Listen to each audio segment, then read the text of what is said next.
Hello, I'm Courtney Hallam, and I'm going to be discussing academic dishonesty. Many students have smartphones that do not need to connect to the school's Wi-Fi. They can connect to outside wireless networks, which allow them to cheat on exams more easily.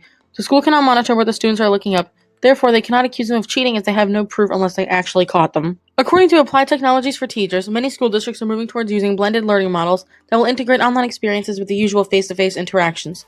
To assist teachers with these online classrooms, they can use a learning management system, or an LMS. An LMS is a software application that allows users to create, track, manage, and distribute learning materials of any kind. Within these classrooms, teachers will be in full control when it comes to recognizing and stopping cheating on exams.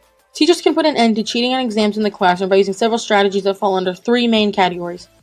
These categories include proctoring, design, and culture. One strategy for proctoring would be for the teacher to walk around the room. When students are on the computers taking an exam, they will try to cheat.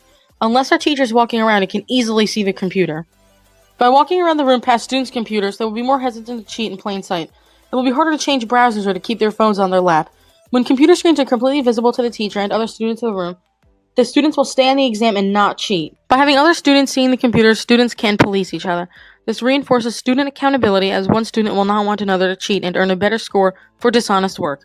Schools can even install a network desktop management system. This would allow teachers to monitor students' computers in real time. Teachers can view one student's computer or all students' computers at once using a tiled view. For distance learning applications, remote proctoring systems can record live footage of students' devices or screen record to ensure that no cheating is occurring. Using an LMS, teachers can lock a student's browser to ensure that they cannot pull up study guides or other sources that will allow them to cheat. A great way to prevent students from thinking of cheating is to enforce consequences. When a student cheats, they should be punished. Not only will this teach them a lesson, but other students will be afraid to cheat as well. Teachers can also utilize the analytics collected by an LMS. This will not give all of the evidence necessary to accuse a student of cheating, but it allows teachers to see which students spend most of their time on various websites that are not related to their coursework. The second category for preventing cheating is the design of the exam. This allows for different questions on every exam. No student would have the same two. Therefore, cheating would be made more difficult for students. Using an LMS, teachers can also randomize questions and answers. Question order could be mixed up as well as the order of answers. Some exams can use numbers and others use letters so that students cannot share answers. To avoid having the exam stolen, questions can be displayed one at a time. The process of stealing the exam and cheating would be much more difficult as it would take more time. Scheduling timed exams allows for less cheating, as students will be more focused on just completing the exam rather than cheating.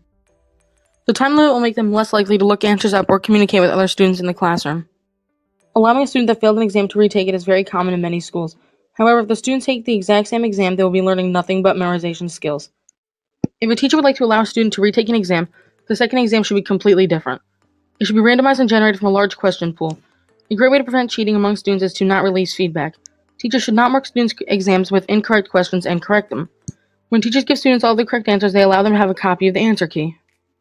Students can post this answer key on a brain dump. Some popular brain dumping sites include Quizlet, StudyAce, and StudyStack. These sites allow for current and future students to review answers to different teachers' exams. Therefore, cheating is simplified once again. Open book exams should be considered by teachers, especially for distance learning courses. When combined with the time limit, open book exams encourage students to prepare better for exams. This is a great option for teachers that cannot use a pricey remote proctor. This would prevent cheating, as students are urged to use a textbook that their exam questions are coming from. Collaborative testing can be extremely beneficial to students and teachers. This is not a great strategy when taking an exam that will be worth a substantial amount in the gradebook. However, it's great for homework, classwork, projects, and presentations. Students can police each other to ensure that everyone is contributing and studying the material. The final category for preventing cheating is culture. Teachers should discuss test-taking ethics with their students. By teaching students what behavior is acceptable and what behavior is unacceptable, they are able to shed light on intended behavior. Having students identify cheating strategies being utilized in classrooms using example photos allows them to become aware that teachers know that they are using technology in certain ways to cheat online. This shows students that their teacher will be able to tell if they are cheating, and helps them learn to avoid cheating. Teachers should make sure that they articulate the consequences of cheating in their classroom. These consequences should be in writing, either in a syllabus or a handbook. This can then be used as evidence when students inevitably say that they did not know that there were consequences. Device policy should be clarified by teachers for students. If students know when devices are permissible on assignments, there will be less cheating. They will have no excuse to be using a device if it is not allowed for the assignment. Therefore, if a student is cheating using technology, they can easily be caught.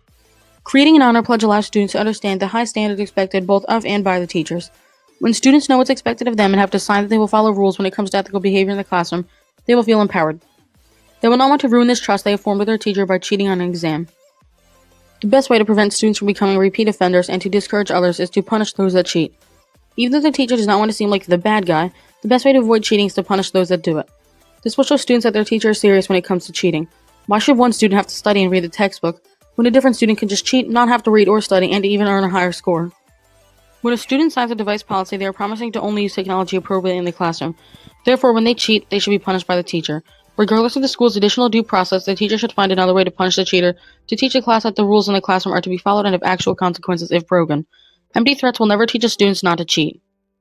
Cheating should never occur in a class, but it does. How can teachers put an end to academic dishonesty? By proctoring the class, switching up the design of the assignments, and creating a culture in the classroom that is completely against cheating.